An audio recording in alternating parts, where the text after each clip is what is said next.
Oke, kali ini kita akan membahas shortcut untuk slow motion ya. Jadi teman-teman, pertama kita lihat dulu video ini.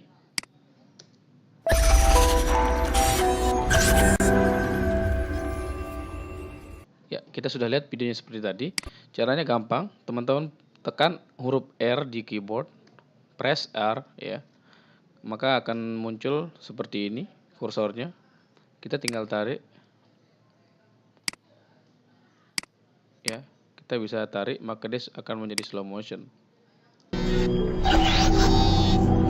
Atau kita mundurin, maka dia akan semakin cepat. Ya, kita tarik lagi, kita tekan R ya. Maaf.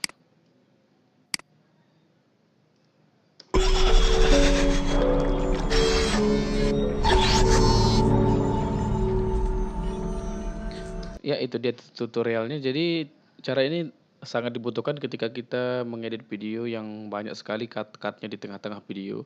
Untuk ngepasin video di yang tengah-tengah itu supaya tidak capek. Jadi kita harus pakai cara ini supaya di videonya tidak tumpang tindih ya. Terima kasih sudah menonton. Jangan lupa klik like dan subscribe untuk video-video tutorial yang cepat selanjutnya. Thanks for watching.